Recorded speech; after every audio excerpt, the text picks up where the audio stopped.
Hello दोस्तों, नमस्कार। मैं दिनेश कुमार आप सबका स्वागत करता हूं आपके अपने YouTube channel Bundelkhand wifi study में। आज मैं आपके लिए लेकर आया हूं भौतिक विज्ञान। और भौतिक विज्ञान में हम पूरा एक सीरीज के साथ में चैप्टर वाइज पढ़ते चलेंगे। और आज हम शुरुआत करेंगे लाइट चैप्टर से। लाइट यानी प्रकाश चैप्टर से आज हम शुरुआत करेंगे। और प्रकाश के बाद में पूरा पहले प्रकाश पढ़ेंगे। प्रकाश में जो भी होता है हमारा, पहले हम समझेंगे कि प्रकाश क्या होता है, प्रकाश का परावर्तन क्या होता है, प्रकाश का अपवर्तन क्या होता है। इस तरीके से सीरीज से पढ़ते हुए पूरी भौतिक विज्ञान पढ़ेंगे जो भी एग्जाम में पूछी जाती है, जैसे एनटीपीसी हो गया या यूपीएससी हो गया, जो भी एसएससी में, सीजीएल में या 10+2 में जिस भी एग्जाम में साइंस पूछी जाती है, पहले हम भौतिक विज्ञान का पूरा पार्ट पढ़ेंगे। इसके बाद में हम रसायन विज्ञान का पढ़ेंगे और फिर इसके बाद में जीव विज्ञान का पढ़ेंगे। पूरा एक सीरीज के साथ में पढ़ते हुए चलेंगे। तो चलिए आज शुरुआत करते हैं आज के अपने टॉपिक प्रकाश की।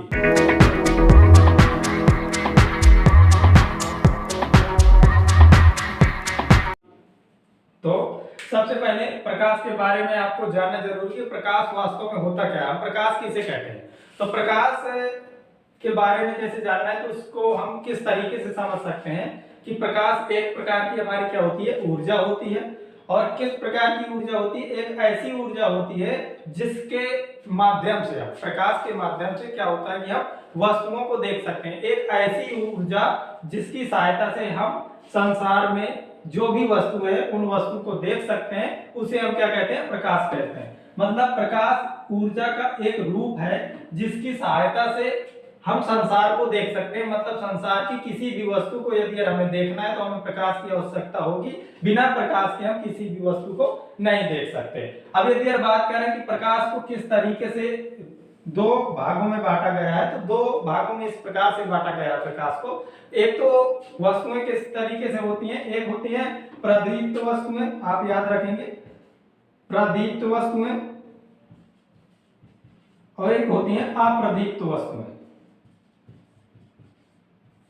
अब देखना, प्रकाश में दो चीजों के बारे में जानना आपके लिए जरूरी है, एक तो प्रदीप्त और एक अप्रदीप्त। प्रदीप्त वस्तुएं कैसी होती हैं, प्रदीप्त वस्तुएं वो वस्तुएं होती हैं जो स्वयं प्रकाश उत्पन्न करती हैं। और अप्रदीप्त वस्तुएं कौन सी होती हैं, जो स्वयं प्रकाश उत्पन्न नहीं करती हैं पर लेकिन उनमें प्रकाश पड़ने पर वो हमें क्या होती हैं, दिखाई देती हैं। तो उनको हम क्या कहते हैं, अप्रदीप्त वस्तुएं कहते हैं। और जो वस्तुएं स्वयं प्रकाश उत्पन्न करती हैं उनको हम प्रदीप्त वस्तुएं कहते हैं। जैसे यदि हम बात करें कि सूर्य, सूर्य किस प्रकार का है, तो वो किस श्रेणी में रखा जाएगा, हमारे प्रदीप्त में रखा जाएगा। अब यदि हम कोई भी वस्तु ले लें, जैसे कुर्सी हो गया या मेज हो गया, तो वो किस में आएगा, हमारा अप्रदीप्त में आएगा। उसे हम क्या बोलेंगे, अप्रदीप्त बोलेंगे, क्योंकि वो हमारा प्रकाश उत्पन्न स्वयं नहीं करता है, बल्कि प्रकाश उसमें पड़ने पर वो हमें दिखाई देता है। ठीक, और वो क्या होता है, प्रकाश का गुण ही होता है ऐसा कि जब वो किसी भी वस्तु पर पड़ता है तब हम उसे देख सकते हैं। तो प्रकाश के बारे में आपको ये चीजें मालूम होना चाहिए। अब इसके बाद में यदि हम आगे देखें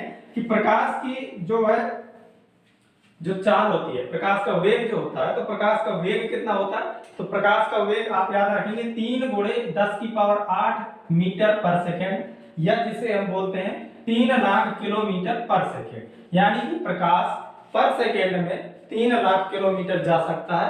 वो भी कब, जब माध्यम या तो वायु होगा और या तो निर्वात होगा। निर्वात में प्रकाश की चाल कितनी होती है, 3 × 10⁸ मीटर पर सेकेंड या 3 लाख किलोमीटर पर सेकेंड। ये पेपर में पूछा भी जाता है। अब यदि ये तो बात कर ली हमने कि यदि अगर माध्यम हमारा निर्वात होगा या तो हमारा वायु होगा, तो हमारी प्रकाश की चाल 3 × 10⁸ मीटर पर सेकेंड होगी, जिसे हम 3 लाख किलोमीटर पर सेकेंड कहते हैं। यदि अन्य की बात करें कि हमारा जल में, उसमें जल में प्रकाश की चाल कितनी होती है, तो जल में प्रकाश की चाल आप याद रखेंगे 2.25 × 10⁸ मीटर पर सेकेंड। 2.25 × 10⁸ मीटर पर सेकेंड, यानी कि 2,25,000 किलोमीटर पर सेकेंड होती है जल में। जल में ये होती है। अब यदि कांच की बात करें तो कांच में कितनी होती है, 2 लाख किलोमीटर पर सेकेंड, यानी कि 2 × 10⁸ मीटर पर सेकेंड। ये होती है हमारी कांच में प्रकाश की चाल। ये पूछा जाता है। यदि हम बात करें तारपीन के तेल में, तारपीन के तेल में पूछा जाता है, तारपीन के तेल में कितनी होती है प्रकाश की चाल, ये क्वेश्चन पूछे जाते हैं। तो 2.04 गुणे 10 की पावर 8 मीटर पर सेकंड यानी 2,04,000 किलोमीटर पर सेकंड होती है तारपीन के तेल में प्रकाश की चाल। आप इन्हें याद रखेंगे। इसके बाद में यदि मैं बात करूं कि प्रकाश की चाल की खोज सबसे पहले किसने की थी, सबसे पहले प्रकाश की चाल को मापा किसने था, तो प्रकाश की चाल को सबसे पहले मापा था रोमर ने। किसने मापा था, सबसे पहले रोमर ने मापा था। प्रकाश के वेग को सबसे पहले रोमर ने मापा था। अब यदि बात करें प्रकाश के बारे में और कि प्रकाश किस प्रकार की तरंग होती है, तो प्रकाश एक विद्युत चुंबकीय विकिरण होता है। प्रकाश एक विद्युत चुंबकीय तरंग होती है जिसे क्या कहते हैं, इलेक्ट्रोमैग्नेटिक रेडिएशन। मतलब प्रकाश एक विद्युत चुंबकीय विकिरण होती है। अब इसके बाद में आगे हम समझते हैं प्रकाश के बारे में। यदि हमें यह पता चला कि प्रकाश एक विद्युत चुंबकीय विकिरण होती है, तो आपको यह मालूम होना चाहिए कि विकिरण क्या होता है। तो विकिरण का मतलब क्या होता है कि विकिरण ऊर्जा का जो ऊर्जा होती है, यदि वो तरंग या कण के रूप में संचार होती है या तो फिर तरंग या कण के रूप में उसका उत्सर्जन होता है, तो उसे हम क्या कहते हैं, विकिरण कहते हैं। जब ऊर्जा का तरंग या कण के रूप में संचार होता है या ऊर्जा का तरंग या कण के रूप में उत्सर्जन होता है, तो हम उसे क्या कहते हैं, उसे विकिरण कहा जाता है। आप याद रखना, विकिरण किसे कहा जाता है, जब किसी ऊर्जा का तरंग या कण के रूप में संचार हो या तरंग या कण के रूप में उसका उत्सर्जन हो, तो उसे हम क्या कहते हैं, विकिरण कहते हैं। ठीक, प्रकाश के बारे में आप ये बातें याद रखेंगे। अब और आगे थोड़ा सा देखते हैं प्रकाश के बारे में। जैसे प्रकाश के तरंगदैर्ध्य के बारे में देखते हैं, तो तरंगदैर्ध्य के बारे में आपको जानना जरूरी है। इस वजह से मैंने ये फिगर भी बनाया हुआ है आपको समझाने के लिए। आप देखना, मैं इस फिगर से आपको समझाता हूँ किस प्रकार से। जैसे तरंग क्या होती है, तो तरंग क्या होती है, जब कोई प्रकाश की किरण एक तरंग के रूप में चलती है, यानी कि एक सीधी रेखा में ना जाके एक तरंग के रूप में चलती है, तो जब अब देखना जैसे किस प्रकार से वो चलती है तरंग के रूप में, मैं उनका पूरा विस्तार आपको समझाता हूं। देखना, जैसे प्रकाश की कोई भी किरण होती है तो किस प्रकार से चलती है, ऐसे चलती है तरंग के रूप में। और ये जो एक तरंग से दूसरे तरंग की दूरी होती है, इस दूरी को क्या कहा जाता है, इसको कहा जाता है तरंगदैर्ध्य। ये देखो मैंने यहाँ पे लिखा हुआ है, इसे क्या कहा जाता है, एक तरंग से दूसरे तरंग के बीच की दूरी को क्या कहते हैं, हम तरंगदैर्ध्य कहते हैं, जिसे इंग्लिश में वेवलेंथ कहा जाता है। वेवलेंथ कहते हैं, तरंगदैर्ध्य कहा जाता है। अब यदि मैं बात करूं तरंगदैर्ध्य, यदि अगर किसी भी किरण की तरंगदैर्ध्य 10 की पावर 5 नैनोमीटर 10 की पावर -5 नैनोमीटर है, तो वो कौन सी तरंग होगी, कौन सी किरण होगी, वो होगी गामा किरण। आप याद रखेंगे क्या होती, गामा किरण। गामा किरण की तरंगदैर्ध्य सबसे कम होती है। अब ये देखो क्या लिखा हुआ है, 10 की पावर -5 नैनोमीटर। अब नैनोमीटर मतलब 10 की पावर -9 और लग जाएगा, यानी टोटल कितना हो जाएगा, यदि हम बात करें तो 9 और 5 14, यानी 10 की पावर -14 मीटर। मतलब इतनी छोटी, जितनी हम सोच भी नहीं सकते, इतनी छोटी उसकी वेवलेंथ होती है।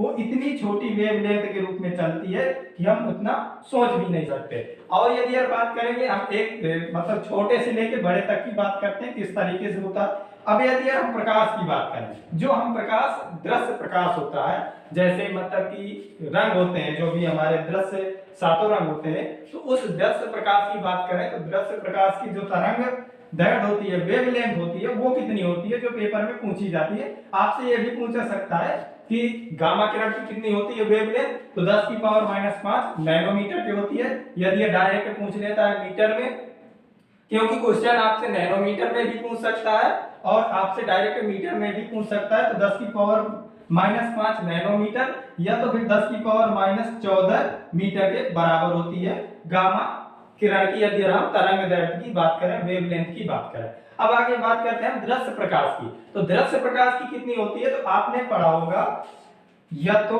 बुकों में मिलता है 4000 एंगस्ट्रॉम से लेके 8000 एंगस्ट्रॉम, 4000 से 8000 मिलता है, या कहीं पर 3900 एंगस्ट्रॉम से 7800 एंगस्ट्रॉम के बराबर आपको पढ़ने के लिए मिलता है। ठीक, तो मैंने इसमें क्या माना है, 4000 मान लिया मैंने। अब ये तो जरूरी नहीं है कि पेपर में आपसे जो भी वेवलेंथ पूछे तो वो आपसे इसमें तरंग एंगस्ट्रॉम में ही पूछ दे, नैनोमीटर में भी पूछ सकता है आपसे, तो नैनोमीटर में पूछता है यदि अगर, तो कितनी होती है 400 नैनोमीटर, यानी इसी को यदि हम बात करें तो ये 4000 एंगस्ट्रॉम के बराबर भी हो जाएगा।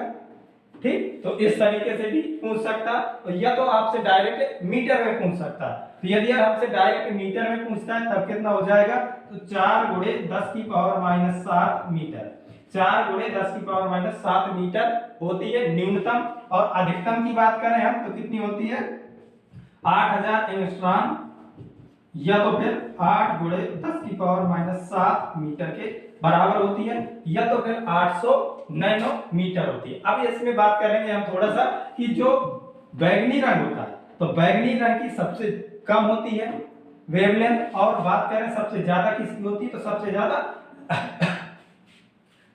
लाल रंग की होती है। और जो बीच में होता है दृश्य प्रकाश में, सबसे बीच में कौन सा प्रकाश होता है, तो सबसे बीच में हमारा हरा रंग होता है। आप याद रखेंगे सबसे बीच में हरा रंग होता है। पेपर में कई जगह पूछा जाता है, यदि हम स्पेक्ट्रम की बात करेंगे तो स्पेक्ट्रम में बीच में हरा रंग होता है। इंद्रधनुष की बात करते हैं यदि अगर, तो बीच में हरा रंग होता है। यदि आप बात करें सबसे नीचे या सबसे कम वेवलेंथ किसकी होती है, तो बैगनी की होती है, वो चाहे स्पेक्ट्रम में पूछे आपसे या तो आपसे इंद्रधनुष में पूछे। इसी प्रकार से सबसे ऊपर या सबसे ज्यादा तरंगदैर्घ्य किसकी होती है, तो सबसे ज्यादा लाल की होती है। यही बिल्कुल सेम आपका लगता है इंद्रधनुष में। इंद्रधनुष से भी ये क्वेश्चन पूछे जाते हैं कि बीच में कौन सा रंग होता है, या सबसे नीचे कौन सा रंग होता है, या सबसे ऊपर कौन सा रंग होता है। तो आप इससे तरंगदैर्घ्य से समझ लेंगे। एक बार समझ लिया यदि तो आपके पास में कभी कंफ्यूजन नहीं रहेगा।